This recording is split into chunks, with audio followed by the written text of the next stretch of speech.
Hi, this is Bill Maddox from the SMDP in Durham, New Hampshire, and I'm here with Hugh Allen, who's president of VSL Associates, our SMDP training partner for the upcoming SMDP Rwanda, which will be held April 8th through 19th in Kigali. And we're going to discuss a few of the rich topics we'll be exploring in the Savings Group Program Design Workshop. Hi, Hugh. Hi, Bill. So, Hugh, some of the new areas you've been looking at and been including in the training manual and in the content of the course is helping groups that want to be Sharia compliant in their design. I know we strive to be as inclusive as possible in the savings group field, so can you talk a little bit about why you've included this topic in the manual and in our training workshop? Well, it's not really a question of including Sharia per se. It's simply a question of saying that we've evolved the methodology so that it will accommodate Sharia. And we learned a great deal about how this can be done when we implemented a program with We Effect in Palestine, where instead of charging interest, they simply gave people loans and expected it to be paid back.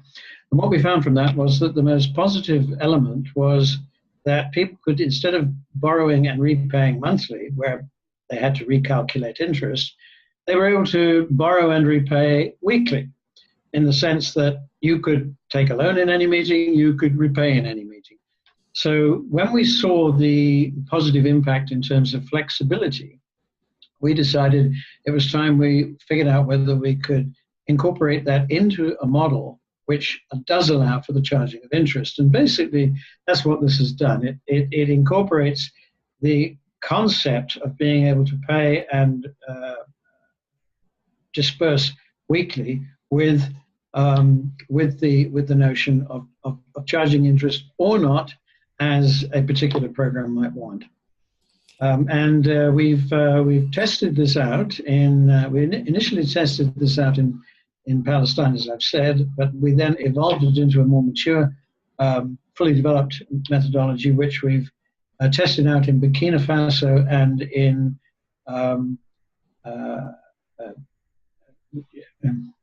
to Nigeria, that's right.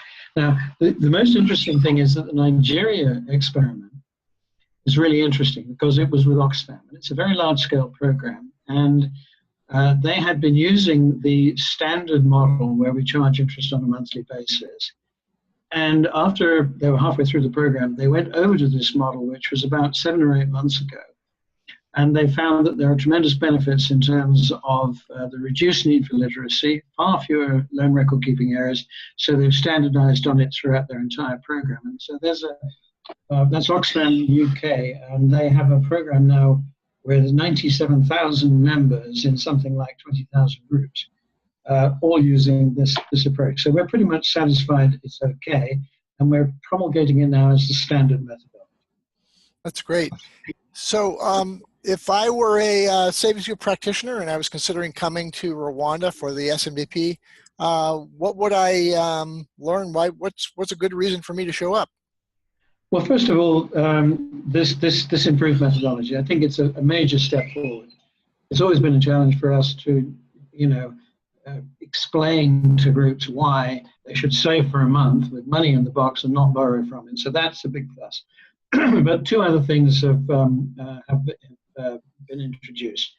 As a result of work that we did with Plan in Tanzania several years ago, we experimented with apexing groups. I was pretty skeptical that this was going to work, but nonetheless, we worked with them to develop a manual and a methodology for bringing groups together in clusters of anything between 5 and 10 groups.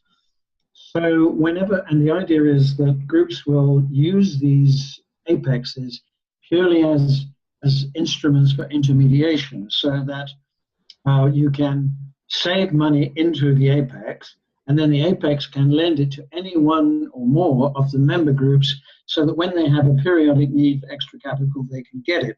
And this relieves them of the need to seek, connections to banks and external formal financial institutions. And the result of this was that after the 3 years of doing this, there are 256 of these organizations throughout the country, covering about 15,000 people. So we became convinced that it was actually working. None of these apexes had failed. And so what we did is we went back, we reviewed it, and then we updated the methodology in the light of that experience, taking out stuff that didn't work, putting in a few extra things that they felt were needed. And that's what we are able to issue at the workshop. The other thing we've done is we've taken CARE's standard selection, planning, and management of income generating activities approach, and we've evolved that into a rather simpler but quite comprehensive manual, so that when groups are approaching the end of their operating cycle, they're able to use this manual to plan for their income generating activities in anticipation of having access to their own capital and sharing.